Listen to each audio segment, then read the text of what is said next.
You ready for some spookiness? Because I'm ready for some spookiness. I wish I had like a hat or something.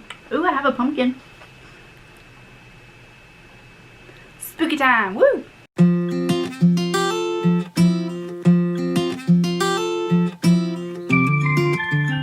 Hi everyone, welcome back to my channel. Thank you so much for stopping by today. My name is Heather and I'm giving you my top 5 spooky reads for this fall season that we're in, finally.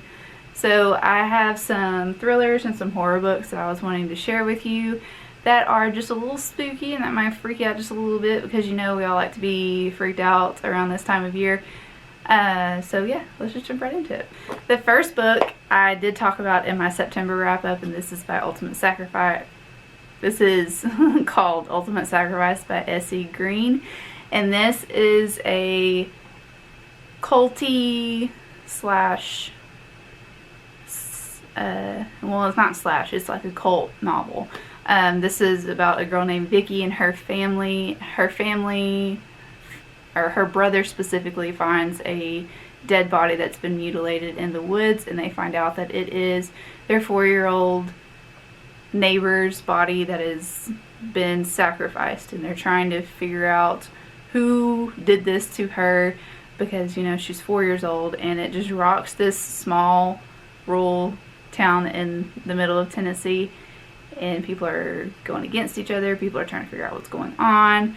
Her family, Vicky's family, is kind of weird. The people that are around are acting weird. People know what's going on, but they just don't want to say what's going on.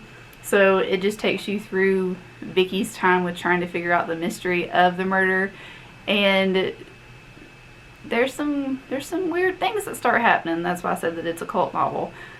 So if you are looking for like a murder mystery culty type novel, this is a really good book to read. It's very short. It's 290 pages. It reads super quick. I read it in one sitting. It took me maybe like 2 or 3 hours to get through all of it because it reads so quickly, and plus the font itself is pretty big. This is classified as a YA, but it's a very dark and hard-hitting YA, so I would say if you don't really like murder, that kind of thing, might not be your thing, but if you like to read slasher things and stuff like that, pick it up. It's pretty good. I really liked it. The next one I have for you is The Only Good Indians by Stephen Graham Jones. I personally didn't particularly care for all of this book because I thought it was a little rambly, but other people loved it, and I can see exactly why other people loved it, because it does have a horror aspect to it about a curse, and these 4 men who live on reservations do end up doing something illegal that takes them through this time where in the future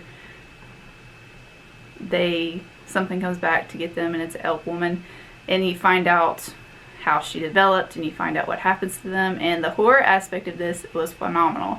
I really enjoyed it. It's very slashery, and it happens so quick that you're like, what just happened?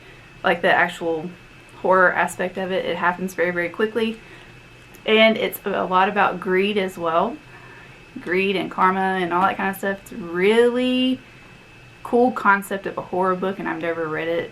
I've never read anything like this before, and I thoroughly enjoyed it, besides the slow aspect of it. But I think that if you personally don't care about like slow horror, you would really like this. If you like books about curses, you would really like this. If you like to read about other cultures, you would love this. So I really think that you would enjoy this if you are looking for something like this. The next book I have is another YA book, and this is called The Darknet, or The Dark Beneath the Ice, and this is by Melinda Bierby. Hopefully I said that right. But this is a ghost story about a girl named Amelia, I believe. Is that her name? Oh, no, that's not her name. Marianne. And Marianne is seeing things. Marianne is experiencing things that she cannot control, and it's freaking her out. And she meets this girl at school whose mother claims to be able to speak to ghosts, and who is a psychic and can like, what is that word called?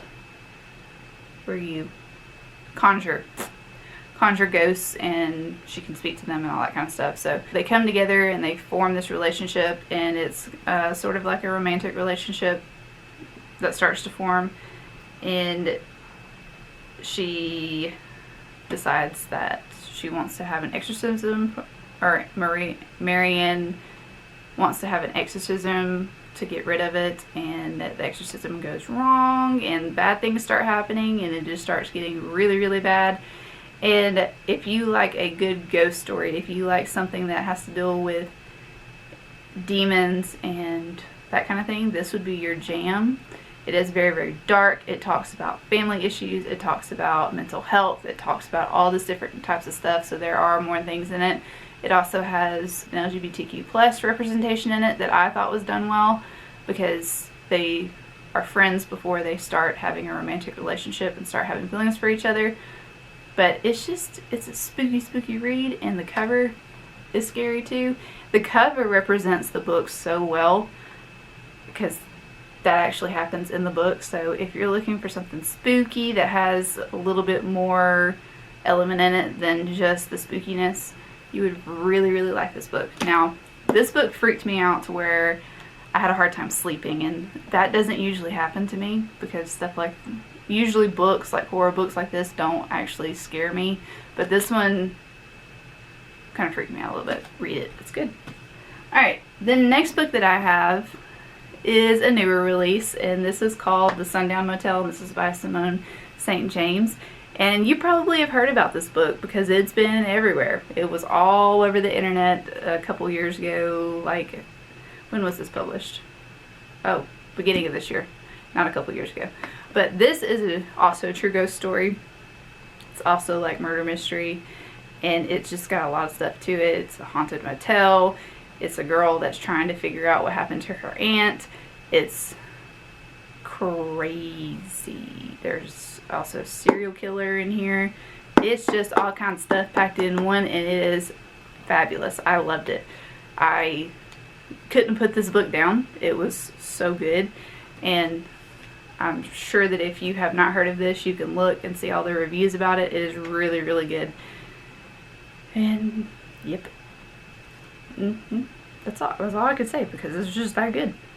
Go read it. And the last spooky read that I have, before we get into some books that I know that are, I'm going to give you some books that I haven't actually read as recommendations as well. So they are horror books, but I just haven't read them yet. I just heard really good things about them. So The Woman in the Dark by Vanessa Savage is one that I've read. This is one of my favorite psychological thrillers. The reason I'm putting it in this one is because it does have a very, very dark aspect to it. The mental illness in this does send the woman into a downward spiral. There is suicidal aspects to this as well, so if you have a trigger for that, please make sure that you read those triggers before you go in, or you have some sort of insight about them before you go into this book. But this is about a woman who has, quote unquote, tried to commit suicide multiple times, and her husband and her move into his family home, but things aren't just how they're, like, things go completely wrong once they move into this house, and she finds out a lot of things about her husband that she did not know.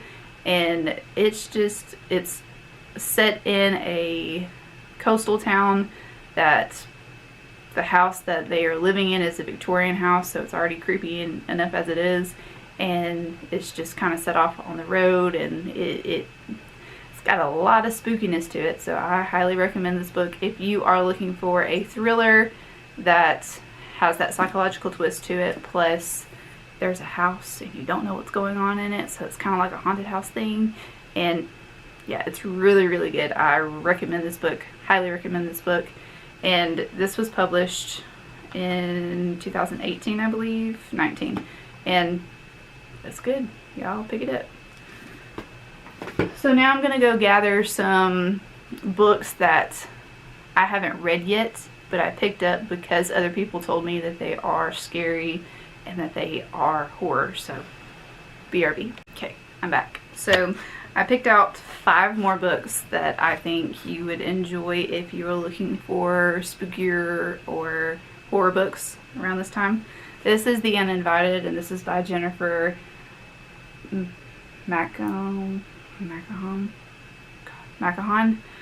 And this is about a haunted house, supposedly. When people move in, things just start going wrong, and I know that people love to read about haunted houses. And I picked this up at Barnes & Noble because I was just perusing the shelves and I saw this and I read the back of it. Oh my gosh. I read the back of it and it sounded really interesting. So let me just give you the headline here. It says, a chilling ghost story with a twist. This turns to the woods of Vermont to tell you the story of a husband and wife who do not simply move into a haunted house, they built one. So I'm assuming that they built this house on haunted land or cursed land, and it just sounds really good. So and it also, one of the praises on the back says that if you like Shirley Jackson, then you would like this book. So Shirley Jackson wrote The Lottery, if you did not know. And I actually taught that short story because we're talking about dystopians. So I assume that this is going to be a really spooky, messed up read, and I'm very excited about it. So if you've heard of this, let me know. The next book that I have, or a recommendation for you that I've heard that's a very spooky read, is The Woman in the Window by A.J. Finn. I know nothing about this. I just picked it up because everybody talks about it and it's supposed to be really scary. And it's about a woman who has a lot of paranoia, who doesn't ever go out of her house, and she sees stuff that she shouldn't see. And says the Russells move into the house across the way, a father, mother, and their teenager, the perfect family. But she sees something that she shouldn't, and her life starts to crumble. So I believe that this would probably be like a Haunting of the Mind story. And then the next one I have is based off of the Lizzie Borden case that still is unsolved today. It's See What I've Done, and this is by Sarah Schmidt. And again, this is just about the Lizzie Borden case, and it is a retelling of that story itself.